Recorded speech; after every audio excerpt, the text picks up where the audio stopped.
بسم اللہ الرحمن الرحیم اللہم صلی علی سیدنا مولانا محمد وعلی آل سیدنا مولانا محمد وبارک وسلم۔ دوستو، یوں تو اسلام اور ایمان، مسلم اور مومن ایک دوسرے کے لیے لازم و ملزوم ہیں۔ ایمان کے بغیر اسلام قابل قبول نہیں اور اسلام کے بغیر ایمان قابل قبول نہیں۔ لیکن اگر اسلام اور ایمان دونوں کا فرق معلوم ہو اور اسلام کی کیا شرائط ہیں اور ایمان کے لیے کیا کیا شرائط ہیں، اگر اس کا علم ہو تو اس سے نہ صرف ہمارا ایمان مضبوط ہوگا بلکہ اللہ اور رسول صلی اللہ علیہ وسلم کی تعلیمات کو ان کی منشا کے مطابق سمجھنے میں بھی مدد ملے گی، اور اس کا نتیجہ یہ ہوگا کہ عبادات میں، اذکار و اوصاف میں، اوراد میں، ان تمام چیزوں کا لطف بڑھ جائے گا۔ آج کی مجلس میں ہم ایمان اور اسلام دونوں کے کیا تقاضے ہیں، اس کو آسان طریقے سے سمجھنے اور سمجھانے کی کوشش کریں گے۔ ناظرین، ایمان کے معنی ہیں کسی چیز کو دل سے ماننا، بھروسہ کرنا، اعتماد کرنا، یقین کرنا۔ جب ہم مذہب اسلام کے تعلق سے لفظ ایمان کا استعمال کرتے ہیں تو اس کا مطلب ہوتا ہے اسلام کو دل سے ماننا۔ ایمان کے لیے 7 شرطیں ہیں، 7 ارکان ہیں۔ کسی بھی مسلمان کا ایمان تبھی مکمل ہوگا جب وہ ان 7 چیزوں پر دل سے یقین رکھے، زبان سے اقرار کرے اور اس کے مطابق عمل کرے۔ پہلی شرط، ایک اللہ پر یقین رکھنا۔ ایک اللہ پر یقین رکھنے کا کیا مطلب ہے؟ اس کا مطلب ہے کہ دل سے ماننا کہ اللہ ایک ہے، اس جیسا کوئی نہیں، اس کا کوئی شریک نہیں، اس کے اندر تمام اچھی صفات و کمالات ہیں، وہ ہر طرح کے عیب سے پاک اور ہر طرح کی برائی سے پاک ہے۔ وہی تمام انسان، حیوان، پہاڑ، پیڑ پودے، غرض ہے کہ ہر چیز کا خالق، ہر چیز کا پیدا کرنے والا اور ہر چیز کا مالک ہے۔ وہی ہر ایک کو اولاد، عزت، ذلت، امیری، غریبی سب کچھ دیتا ہے، اسی کے اختیار میں ہے ہر ایک کی زندگی اور ہر ایک کی موت۔ وہی نفع اور نقصان پہنچا سکتا ہے، وہی تنہا عبادت کے لائق ہے، وہ ہمیشہ سے ہے اور ہمیشہ رہے گا۔ وہ کسی کا محتاج نہیں اور سب اس کے محتاج ہیں۔ وہ بغیر کسی واسطے اور وسیلے کے ہر چیز کو براہ راست دیکھتا ہے، سنتا ہے اور جانتا ہے۔ وہ مکان و جہت اور جسم و اعضاء سے پاک ہے، وہ ہر جگہ اور ہر وقت ہے، ہر چیز پر وہ قادر ہے۔ اسی کا حکم سارے جہان پر چلتا ہے، اس کے حکم کو کوئی کاٹ نہیں سکتا۔ وہ کسی کے سامنے جواب دہ نہیں اور سب اس کے سامنے جواب دہ ہیں۔ اس کا ہر کام عدل و انصاف کے مطابق ہے، وہ کسی پر ظلم نہیں کرتا۔ اللہ کے ماننے کا مطلب ہے کہ مذکورہ تمام باتوں پر دل سے یقین رکھا جائے۔ قرآن پاک کی 30ویں پارے کی سورت ہے قُلْ هُوَ اللَّهُ أَحَدٌ اللَّهُ الصَّمَدُ لَمْ يَلِدْ وَلَمْ يُولَدْ وَلَمْ يَكُنْ لَهُ كُفُوًا أَحَدٌ، جس کا ترجمہ ہے کہ اے نبی، لوگوں کو بتا دیجئے کہ اللہ ایک ہے، وہ بے نیاز ہے، نہ تو اس نے کسی کو جنا اور نہ وہ جنا گیا، اور اس جیسا کوئی نہیں۔ اللہ پر ہمارا ایمان اس صورت میں بیان کی گئی صفات کے مطابق ہونی چاہیے۔ یہ تو تھی ایمان کی پہلی شرط اور پہلا رکن۔ ایمان کی دوسری شرط ہے ملائکہ یعنی فرشتوں پر یقین۔ اس بات کا دل سے یقین رکھنا کہ فرشتے اللہ کی ایسی مخلوق ہیں جو نور سے پیدا کیے گئے ہیں، وہ ہماری نظروں سے اوجھل ہیں، ضرورت کے مطابق وہ مختلف شکلیں اختیار کر سکتے ہیں، وہ نہ مرد ہیں اور نہ عورت، انہیں انسانوں کی طرح کھانے پینے اور دیگر انسانی ضروریات کی حاجت نہیں، وہ اللہ کی نافرمانی اور گناہ نہیں کرتے، ہر وقت اللہ کی اطاعت میں لگے رہتے ہیں۔ ان میں سے کچھ فرشتوں کو اللہ تعالیٰ نے ہماری حفاظت اور ہمارے اعمال لکھنے پر لگا رکھا ہے، وہ ہمارے ہر چھوٹے بڑے عمل کو لکھ رہے ہیں۔ اللہ تعالیٰ نے انہیں جن کاموں پر لگا دیا ہے وہ انہی میں لگے رہتے ہیں۔ فرشتوں کی تعداد بے شمار ہے، انگنت ہے، ان کی تعداد صرف اللہ ہی کو معلوم ہے۔ البتہ 4 فرشتے بہت مشہور اور اللہ کے مقرب ہیں۔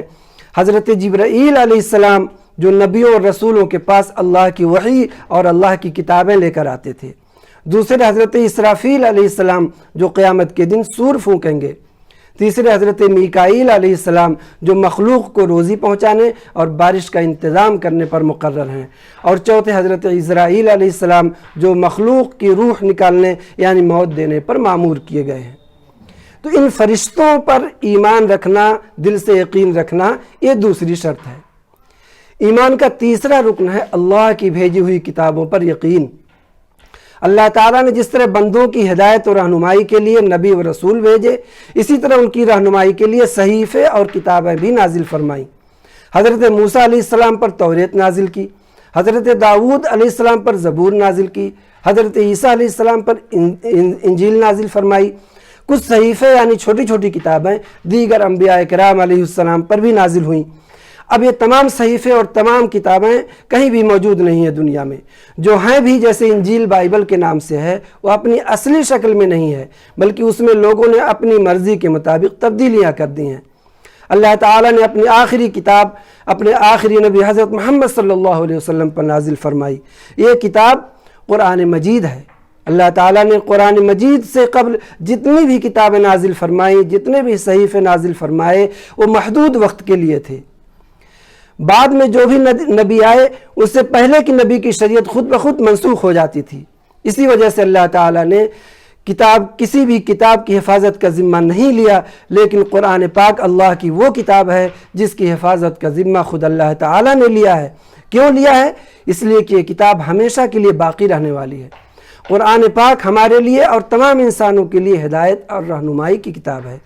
اس میں زندگی کے تمام اصول، تمام ضوابط بتائے گئے ہیں، جس کے مطابق زندگی گزارنے والا دنیا میں بھی کامیاب ہوگا اور آخرت میں بھی کامیاب و بامراد ہوگا۔ چونکہ اللہ تعالیٰ نے اس کتاب کی حفاظت کی ذمہ داری لی ہے، اس لیے اس میں نہ تو اب ایک بھی حرف کی کمی بیشی ہوئی اور نہ ہی قیامت تک کبھی کوئی کمی بیشی ہوگی۔ اللہ کی بھیجی ہوئی تمام کتابوں اور تمام صحیفوں پر یقین کامل رکھنا، اس پر اعتماد رکھنا ایمان کی تیسری شرط ہے۔ دوستو، ایمان کا چوتھا رکن ہے نبیوں اور رسولوں پر یقین۔ اللہ تعالیٰ نے اپنے بندوں میں سے ہی بعض بندوں کو اپنے فضل و کرم سے منتخب فرما کر اس دنیا میں ہدایت اور رہنمائی کے لیے بھیجا، جنہیں ہم نبی اور رسول کہتے ہیں۔ یہ انسان ہی ہوتے ہیں مگر اللہ کے فرما بردار ہوتے ہیں، گناہوں سے دور اور معصوم ہوتے ہیں۔ یہ اللہ کے احکام کو بغیر کم و زیادہ کیے ہوئے بندوں تک پہنچاتے رہے۔ سب سے پہلے نبی حضرت آدم علیہ السلام تھے، یہی سب سے پہلے انسان بھی تھے، اور سب سے آخری نبی حضرت محمد صلی اللہ علیہ وسلم ہیں، جو قیامت تک کے لیے پوری امت کے لیے، پوری دنیا کے انسانوں اور جناتوں کی ہدایت اور رہنمائی کے لیے بھیجے گئے ہیں۔ ہمارے نبی حضرت محمد صلی اللہ علیہ وسلم کے بعد اب کوئی نبی یا رسول قیامت تک نہیں آئے گا۔ اب اگر کوئی نبی ہونے کا دعویٰ کرے تو وہ بالکل جھوٹا ہے۔ حضرت آدم اور حضرت محمد صلی اللہ علیہ وسلم کے درمیان بے شمار انبیاء کرام اس دنیا میں بھیجے گئے، ہر قوم اور ہر علاقے میں آئے۔ ایسا بھی ہوا کہ ایک ہی وقت میں الگ الگ علاقوں میں الگ الگ انبیاء کرام بھیجے گئے۔ بعض انبیاء کے ناموں کا تذکرہ قرآن پاک میں موجود ہے۔ 5 انبیاء کرام ان میں اولو العزم کہلاتے ہیں، جو بہت مشہور ہیں۔ حضرت نوح علیہ السلام، حضرت ابراہیم علیہ السلام، حضرت موسیٰ علیہ السلام، حضرت عیسیٰ علیہ السلام اور آخری نبی حضرت محمد صلی اللہ علیہ وسلم۔ ان تمام انبیاء و رسول میں حضرت محمد صلی اللہ علیہ وسلم سب سے افضل ہیں اور آخری نبی ہیں۔ ان سبھی نبیوں پر ایمان رکھنا اور حضرت محمد صلی اللہ علیہ وسلم پر ایمان کے ساتھ ساتھ ان کی لائی ہوئی شریعت پر عمل کرنا ہر مسلمان کے لیے لازمی اور ضروری ہے۔ دوستو، ایمان کا 5واں رکن ہے قیامت پر یقین۔ ایک ایسا وقت آئے گا کہ حضرت اسرافیل علیہ السلام سور پھونکیں گے۔ حضرت اسرافیل کو اللہ تعالیٰ نے اسی کام پر مامور فرمایا ہے۔ سور کی آواز اتنی سخت اور ڈراؤنی ہوگی کہ پوری دنیا فنا اور ختم ہو جائے گی۔ اس زمین پر جتنے بھی آدمی یا جاندار ہوں گے سب کے سب مر جائیں گے، ہر چیز ٹوٹ پھوٹ کر نیست و نابود ہو جائے گی۔ اسی کا نام قیامت ہے۔ قیامت کب آئے گی، اس کا صحیح دن اور صحیح وقت صرف اللہ کو معلوم ہے۔ قیامت پر ایمان رکھنا بھی اور اس پر یقین رکھنا بھی ضروری ہے۔ ایمان کا 6واں رکن ہے تقدیر کو ماننا۔ دوستو، دنیا میں جو کچھ بھی پیش آتا ہے اس کا علم سب سے پہلے اللہ تعالیٰ کو ہے، اور اللہ تعالیٰ نے ہر چیز اور ہر انسان و جاندار کے لیے اچھائی یا برائی پہلے سے مقرر کر دی ہے۔ چنانچہ دنیا میں رہنے والے سبھی انسانوں اور جانداروں کے لیے وہی مقرر کی ہوئی اچھائی یا برائی پیش آ کر رہے گی، کوئی اس سے بچ نہیں سکتا۔ ہر انسان کی روزی، عمر، موت، عزت و ذلت، الغرض ہر چیز پہلے سے طے ہے اور اللہ تعالیٰ کے علم میں سب سے پہلے موجود ہے۔ لیکن انسان کو کوشش کرنے کا حکم ہے۔ قرآن میں اللہ تبارک و تعالیٰ نے کوشش اور محنت کرنے کا حکم دیا ہے اور کامیابی نہ ملنے پر صبر کی تلقین کی ہے۔